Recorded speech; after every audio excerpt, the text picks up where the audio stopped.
Hi and welcome to LawWiser. Today we would be discussing charting the way for intermediaries and digital content. As you all aware, recently the Indian government has released IT rules, which is guidelines for intermediaries and a digital media ethics code rules of 2021. You all know that earlier there have been rules of 2011, and with present rules there have been significant number of changes. This has also been recently challenged in various forums. Certain aspects of it have been, but to understand what are these main provisions that have been changed in the present ones, we have experts with us. We have Ms. Suchita Ambadipudi and we have Mr. Vinod Joseph. They are partners from August Partners. Thank you for taking time out for us. Welcome to LawWiser. Ms. Suchita and Vinod are experts in technology and data privacy, also in corporate M&A and private equity. Vinod also has an experience in banking and finance. Thank you again. Quickly going through onto these rules, as we all know, there have been earlier 2011 rules. So Vinod, if you can quickly introduce to us what are these 2021 rules and how do they differ from the 2011 rules? The 2011 intermediary guidelines have been in the pipeline for some time now. In 2018, the Ministry of Electronics and Information Technology, MeitY, had released draft amendments to the old intermediary guidelines, the 2011 guidelines, for public consultation. And issues such as dissemination of fake news and sexually violent and explicit content on intermediary platforms, the need to trace originators of messages on messaging platforms, these have all been in the limelight for a while. And there have been some PILs filed before various high courts seeking regulation of online content published by OTT platforms. They've all been around for a while. And even though there's been some degree of self-regulation, it's quite well known that the government would bring in a new set of rules to address these issues. How are they different? How are these 2021 rules different from the 2011 rules? Well, now there are additional obligations for intermediaries. There is a new category of intermediaries called significant social media intermediaries, who have even additional obligations. There are more stringent requirements for them. And these regulations don't just regulate intermediaries, they also regulate news publishers and content publishers. And now there was a grievance redressal mechanism for people who are aggrieved with actions of intermediaries. Now there is something for those who are aggrieved by actions of digital media entities as well. Thank you, Vinod. That was very helpful in understanding the difference between the present rules and the earlier ones. Moving further, Suchita, if you can actually quickly take us through what are the categories of intermediaries and digital media entities that are regulated under the present rules? So as the name of the rule suggests, these rules govern all intermediaries. Intermediaries have been defined very broadly under the Information Technology Act. So if you go back to the IT Act to see the definition of intermediaries, and these include ISPs, search engines, online marketplaces, etc. Now the rules also separately classify social media intermediaries, that is, intermediaries that provide a means for online interaction between the users, and separately within social media intermediaries, where such intermediaries user base exceeds 50 lakhs or 5 million users, it will be regarded as a significant social media intermediary. And this is important, and as Vinod said, because these intermediaries are subject to additional due diligence requirements under the rules. The rules also under Part C cover entities who transmit content through digital media or digital media platforms, which is publishers of news and current affairs content and publishers of online curated content. This includes, Netflix, Prime Video, etc. And they also cover publishers who operate in India or make such content available in India. They can be based outside the country, but then the content is made available within India. So again, we see due diligence requirements under the 2021 rules. Vinod, if you can explain to us quickly what are the difference between the present due diligence requirements with the earlier 2011 rule? Before I get into how exactly due diligence requirements under the 2021 rules differ from those under the 2011 rules, I should just briefly explain that due diligence by intermediaries is relevant for the purpose of availing of the safe harbor protection under Section 79 of the Information Technology Act. Now, Section 79 of the IT Act says that an intermediary shall not be liable for any third-party information, data, or communication link made available or hosted by the intermediary if the intermediary observes due diligence while discharging his duties under this act. So basically, you follow due diligence, follow or comply with all the obligations, then even if a third party puts you on the spot, the intermediary is not liable. Now, the due diligence obligations under the 2011 rules were relatively straightforward. The intermediary was required to publish on its website the rules and regulations, privacy policy, and user agreement for access or usage of the intermediary's computer resource by that person. And those rules had to prohibit users to not to post or display information which was harmful or harassing or blasphemous, defamatory, obscene, deceptive, or anything which say contains a virus or even threatens the safety of the nation, of the country of India. Now, under the 2011 rules, if an intermediary was informed of some wrongful information posted on the intermediary's medium by an affected person, the intermediary had to remove it within 36 hours. Now, all these have undergone some change, or under the 2021 rules, there have been a number of additional due diligence obligations of intermediaries, especially on significant social media intermediaries. Now, under the new rules, the 2021 rules, all intermediaries must periodically and at least once every year inform their users of any change to the rules and regulations, terms of use or privacy policy, and the consequences of non-compliance. The 36-hour rule, the rule saying that within 36 hours the intermediary should remove any unlawful content, even that has changed a bit. So under the 2011 rules, the intermediary has to remove wrongful information within 36 hours if it's brought to the notice of the intermediary or the intermediary finds out on his own. Now, under the 2021 rules, the intermediary is required to remove wrongful content only if there is a court order. And this 36 hours is the outer limit. In other words, the wrongful information has to be removed as early as possible, but within 36 hours in any event.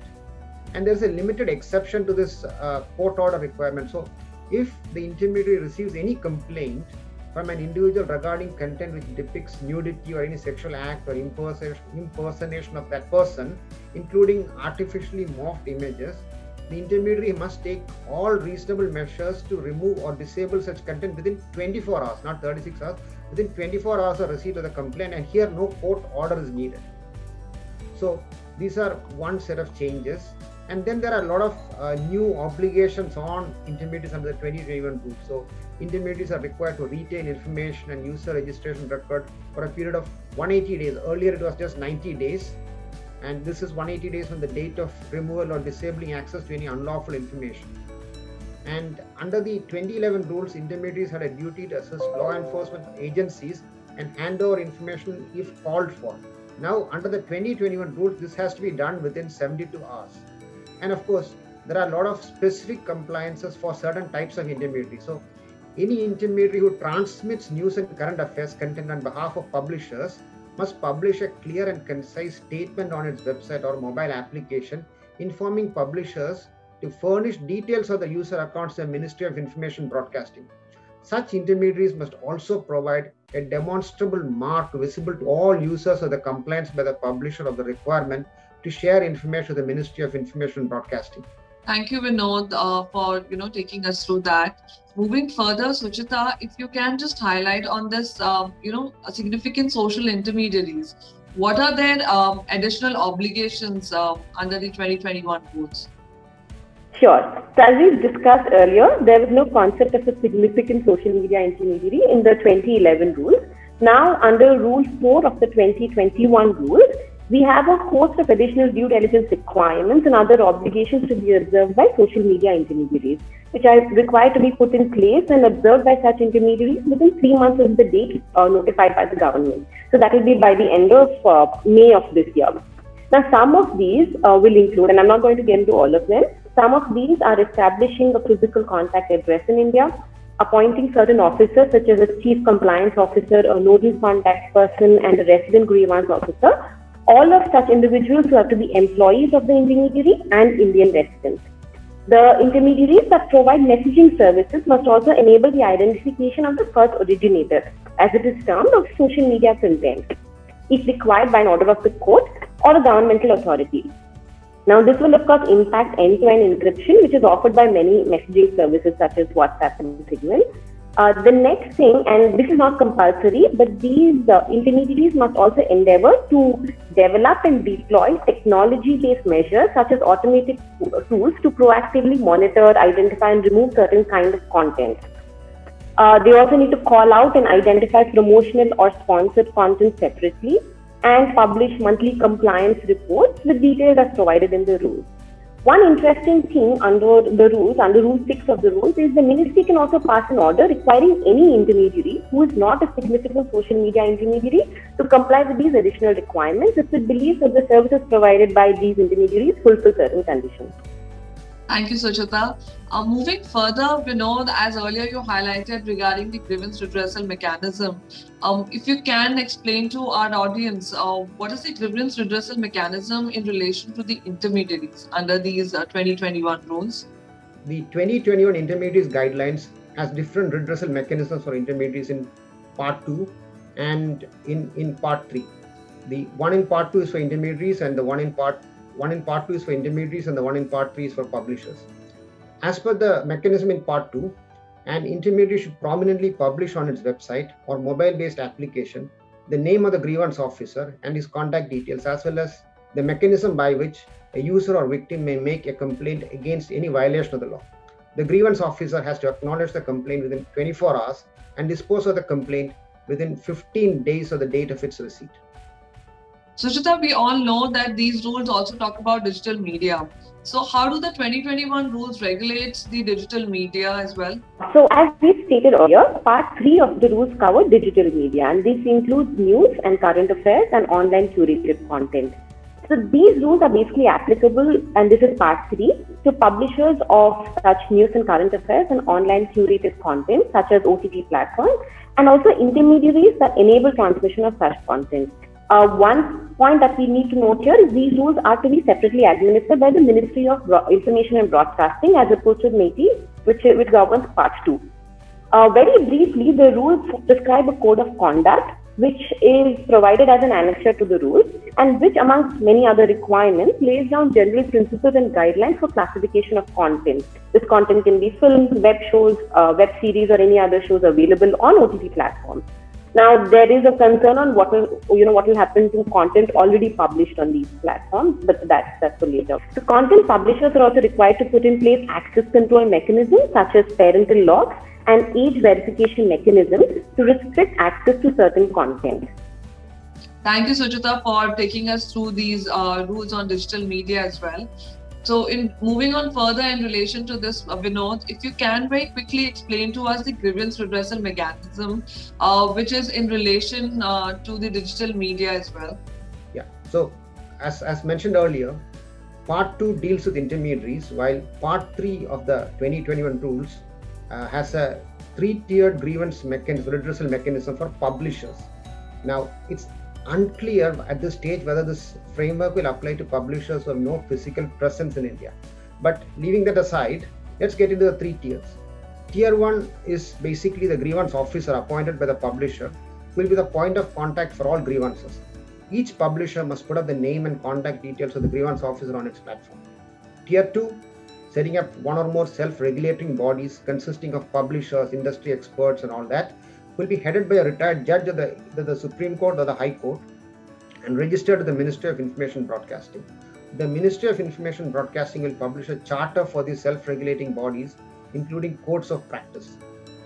And each publisher is expected to become a member of any one of the self-regulating bodies and abide by the terms and conditions of such body.